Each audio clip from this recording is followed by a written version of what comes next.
We are here with John Ramdeen and the returning Robin Black.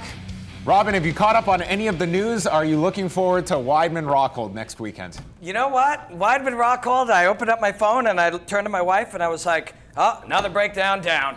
And then all of a sudden I'm like, oh, Bisping's in. Wait, if Bisping's in, who's going to be commentating Shootout Brazil 63? Next thing you knew, I was in Burbank.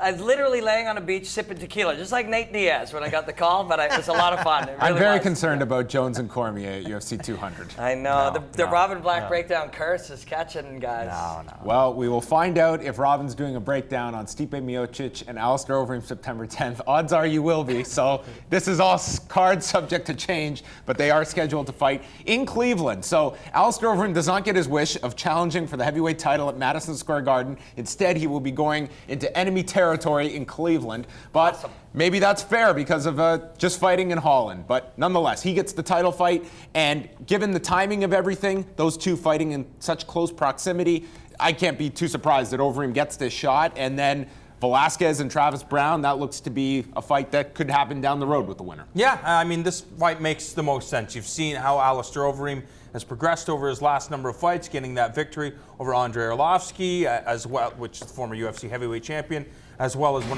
of his best performances against Junior Dos Santos. So I think Alistair Overeem, because this is a great fight because it satisfies the hardcore fans, the fans of Pride or K1 that have been watching for a long, long time, and then it also satisfies the casual fans because this is the guy that beat Brock Lesnar, and of course, if you beat Brock Lesnar, you know a lot of eyeballs are going to be on you. So Alistair Overeem, I think this fight with Stipe Miocic is going to be huge. Yeah, it's a killer fight, man. They love Stipe in Cleveland. And they should. This guy's the heavyweight champion of the world. And man, what a performance he had. This is a very interesting fight. Very interesting fight because Alistair Overeem, one thing you don't think of when you see Alistair, you think of horse meat, you think of, all the awesome things that you can see him do. You don't always think about how smart he is. He's highly intelligent. We use the term fight IQ. Fight Q maybe makes a little more sense. He's highly intelligent in a fight. Stipe used direction change and athleticism to beat Verdum. You can't beat Alistair that way. He can beat Alistair, but he can't beat him that way. With a man against Verdum, when he charged forward, Stipe planted that back foot and let her rip. Yeah, just the right toe or the right ball of the foot drives onto the ground, and he transfers, he sort of uses that potential energy and blasts it forward. Beautiful stuff, but you won't beat Overeem that way. He's too smart.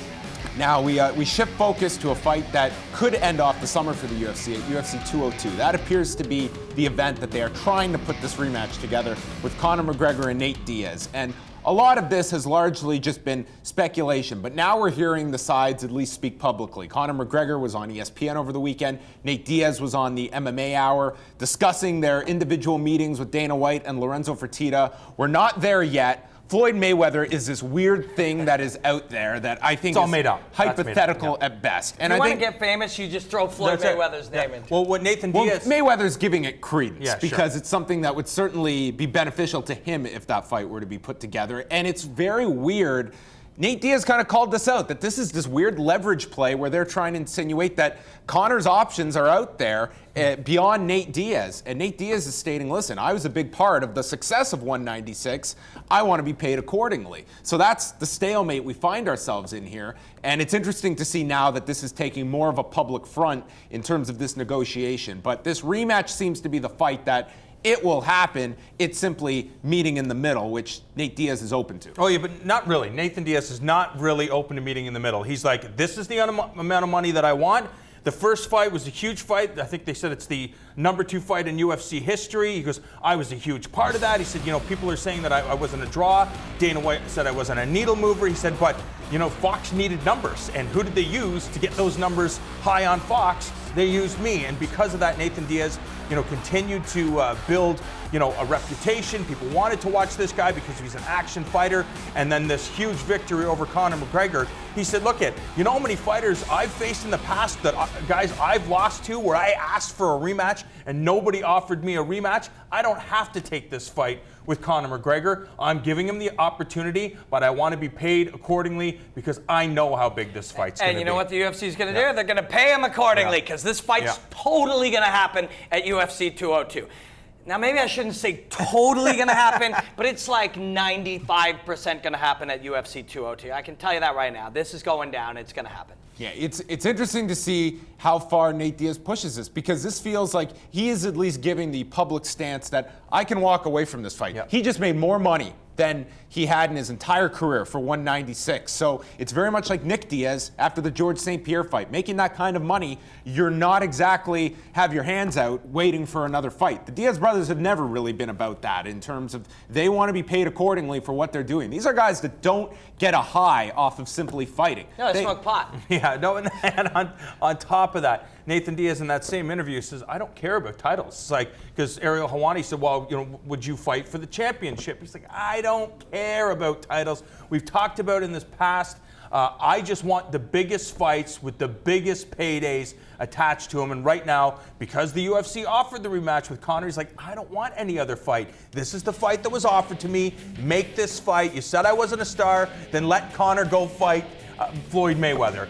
In other words, I'm not fighting until I get a big chunk of the cheese. They're going to pay the guy, and he's going to get a lot of it. You're going to see more people talking about the fact that the title isn't the most important thing to them, because it's kind of a construct anyways. It's a construct to be able to take people who aren't ravenous fans of fighting and give them some context that means something. Oh, will this guy be up next? Will he get a title shot? That doesn't matter to a lot of fighters. Yes, there are absolutely tons of fighters who are like, the dream is to be the greatest fighter in the world and be the champion. And there will continue to be. But there are also fighters who are like, I'm a martial artist. I fight.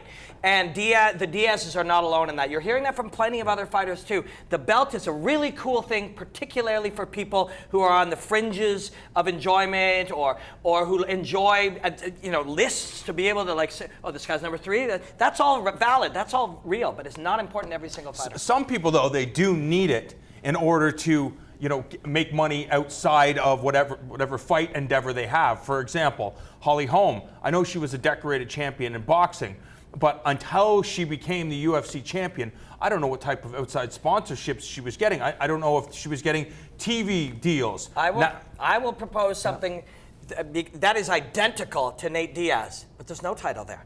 If she kicked Ronda Rousey in the head, knocked her out on national television in the stadium, and there was no title, I think she'd still have those. I really do. What do you mean? Holly.